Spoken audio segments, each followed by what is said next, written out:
में Shri Krishna memorial hall में JDU का खुला अधिवेशन बुलाया गया, जिसमें लोकसभा चुनाव को लेकर जेडीयू की रणनीति पर चर्चा हुई। जेडीयू के खुला अधिवेशन में मुख्यमंत्री नीतीश कुमार, पार्टी के राष्ट्रीय अध्यक्ष ललन सिंह, उपेंद्र कुशवाहा, विजय कुमार चौधरी समेत तमाम जेडीयू के बड़े नेता शामिल हुए। खुला अधिवेशन में सीएम नीतीश कुमार जमकर बरसे। न सिर्फ बीजेपी को टारगेट किया, बल्कि मिशन 2024 को लेकर जीत की रणनीति भी बताई। जेडीयू के खुले अधिवेशन में सीएम ने बड़ा दावा किया है, जब हम एकजुट हो जाएंगे तो हमारे निश्चित तौर पर जीत होगी। जो बना था वो थर्ड फ्रंट था, अब जो बनेगा वो मेन फ्रंट होगा। वहीं इस पर बीजेपी ने भी निशाना साधा और कहा कि बिहार 2025 में जेडीयू मुक्त अवश्य होगा। सीएम के इस बयान के बाद बिहार में सियासी पारा भी गर्म हो चुका है।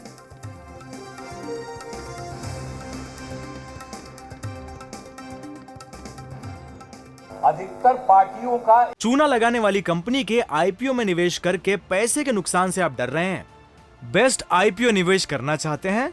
फ्रीडम ऐप को डाउनलोड करें, आईपीओ निवेश में एक्सपर्ट बने। एक साथ एकजुट हो जाएंगे और जब एकजुट हो जाएंगे तो 2024 में भारी बहुमत से विजयी होंगे, ये हम लोगों का है और हमने लगभग बात कर लिया है। अब कुछ समय के बाद अधिक से अधिक पार्टियां एकजुट हो जाएंगी। अरे कहना रहा था कि थर्ड फ्रंट, तो हमने कहा थर्ड फ्रंट कहाँ है? अब अगला बार बनेगा वो मेन फ्रंट बनेगा। तो हम करते रहे, हम अपना कोशिश कर रहे हैं। मेरा बतवा मानेंगे तो ये हार जाएंगे, मेरा बात लोग नहीं मानेंगे तो हम क्या करेंगे? हम क्या करेंगे? हमको क्या है? लेकिन हम तो अपना सब लोगों को सलाह दे ही रहे और सब तरह से बात करते रहेंगे। सब लोगों को ध्यान देना है, लेकिन हम लोगों को तो जिन जगहों पर भी काम करना है, अब बहुत ही ईमानदारी से एक एक काम करना है। नीतीश कुमार बिहार के अंदर अखबारों पर इस प्रकार का अंकुश लगा के रखा, वो केंद्र पर आरोप लगा रहे। बताइए, केंद्र की सरकार ने कौन सा विज्ञापन रोका है?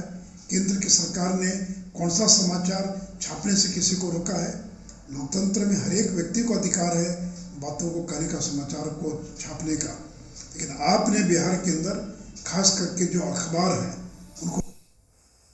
तो देखिए, इसे लेकर लगातार सियासत गर्मा चुकी है और कई राजनीतिक पार्टियों ने इस पर अपनी अपनी प्रतिक्रियाएं भी दी हैं। आइए आपको सुनाते हैं। बिल्कुल माननीय मुख्यमंत्री जी जो कह रहे हैं बिल्कुल सही बोल रहे हैं, क्योंकि अभी देखिए हिमाचल में कांग्रेस पार्टी की सरकार बन गई और जनता की भी यही डिमांड है कि भाजपा को हराने के लिए जितने भी सेकुलर पार्टियां हैं सब एक साथ आए, तभी भाजपा को हम हरा सकते हैं। क्योंकि भाजपा जो है वो झूठ के बुनियाद पर सरकार चला रही है और उसको समाप्त करने के लिए सभी को एक साथ आना पड़ेगा। जैसे ये नई सरकार बनी बिहार में, इसके बाद पूरे देश का राजनीतिक माहौल बदल गया।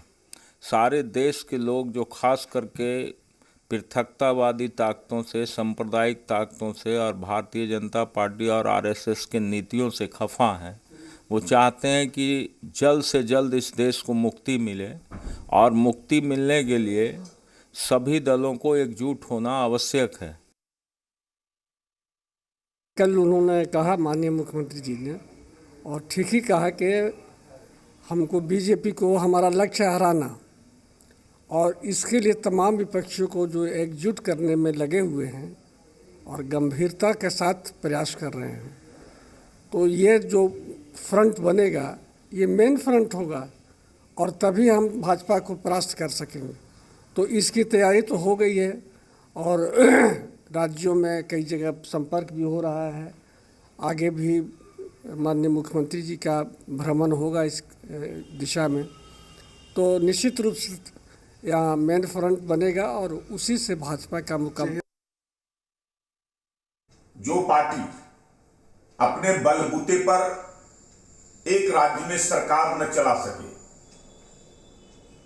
और कोई उपचुनाव में जनता का समर्थन नहीं मिले, चुनाव लगातार हारता रहे और वो पार्टी आज मुख्य फ्रंट बनने की बात कर रहा है, भारतीय जनता पार्टी से और नरेंद्र मोदी से मुकाबला करने की बात कर रहा है, और जिस पार्टी को कोई महत्व देने को तैयार नहीं है, विपक्ष की जितनी तमाम पार्टियां हैं, कांग्रेस जैसी पार्टी जो राष्ट्रीय स्तर की पार्टी है, वह भी जो है इसे घास देने को तैयार है।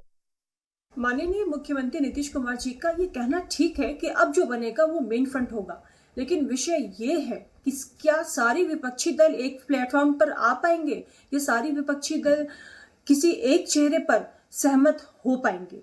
क्योंकि एक तरफ ममता बनर्जी जी खुद बहुत बड़ा नाम है, बहुत बड़ा चेहरा है, दूसरे बिहार के माननीय मुख्यमंत्री नीतीश कुमार जी हैं, तीसरी तरफ देश की राष्ट्रीय पार्टी जिसके सिपह सलार कहिए या उनके युवराज कहिए राहुल गांधी जी, वो हैं। ऐसी स्थिति में और भी कई चेहरे हैं जो साउथ से निकल के आ रहे हैं। तो क्या इतने चेहरों के बीच किसी एक चेहरे पर सर्वसम्मति बनेगी? तो देखिए, इसे लेकर सियासत तो हो ही रही है, लेकिन बड़ा सवाल यह है कि क्या वाकई 2024 को लेकर जो नीतीश कुमार दावे कर रहे हैं वो इतना आसान है। तमाम जानकारी के साथ पटना से हमारे संवाददाता रजनीश लाइव जुड़े हुए हैं।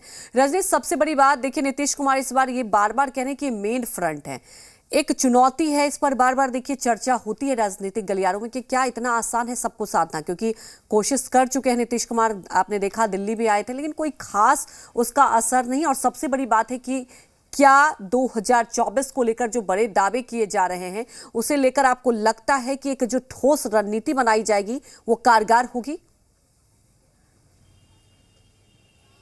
देखिए, कल जिस तरीके से खुला अधिवेशन हुआ और जो मुद्दा तय होना था 2024 को लेकर, तो इससे स्पष्ट हो गया है। और मुख्यमंत्री नीतीश कुमार ने भी जिस तरीके से अपनी बातों को रखा है, उससे अब इसमें कहीं कोई इफ बट का सवाल नहीं है कि 2024 में मेन फ्रंट की बात कर रहे हैं मुख्यमंत्री नीतीश कुमार। तो यानी वो सीधा सीधा लड़ाई में होंगे और इसको लेकर जो कवायद है वो शुरू है। और आपने देखा होगा कि जब यहाँ पे बिहार में एनडीए की जो गठबंधन की सरकार चल रही थी और उससे जब अलग होकर महागठबंधन में आए, उससे ठीक पहले सोनिया गांधी से बातचीत हुई थी मुख्यमंत्री नीतीश कुमार की।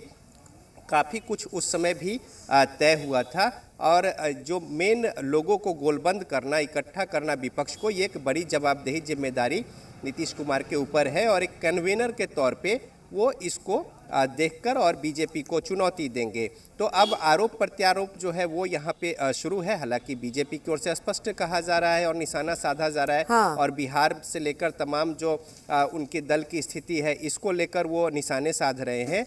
लेकिन दूसरी ओर जो विपक्ष है, यानी बिहार में सत्ता पार्टियां हैं, वो भी बीजेपी के ऊपर निशाना साधते हुए उन्हें चुनाव परिणाम के जो निष्कर्ष अपने तरीके से है वो बता रहे हैं। वो हिमाचल गिना रहे हैं, वो दिल्ली में एमसीडी के चुनाव के परिणाम जो है वो गिना रहे हैं। तो इस तरीके से और जो कुछ राज्यों में उपचुनाव हुए हैं अलग अलग सीटों पर, उसका भी हवाला दे रहे हैं। तो ये आरोप प्रत्यारोप जो है वो दोनों ओर से चल रहा है। लेकिन 2024 को लेकर जो एक बड़ी चुनौती पेश करने की कोशिश है विपक्ष की ओर से, और साथ ही साथ मुख्यमंत्री नीतीश कुमार ये कह रहे हैं कि सारे लोग अगर एकजुट होंगे तो फिर परिणाम जो है, उत्तर प्रदेश का हवाला भी दिया जा रहा है कि वहाँ पे किस तरीके से अगर अलग अलग जो विपक्ष की पार्टियां हैं अगर अपना उम्मीदवार न देकर एक उम्मीदवार हो तो परिणाम जो है वो सफलता में परिणत हो रही है। तो इस तरीके से राजनीति जो है वो आगे बढ़ रही है। हालांकि चुनाव में अभी देर है 2024 में, इसके पहले गंगा में बहुत सारी पानी जो है वो बहेगी।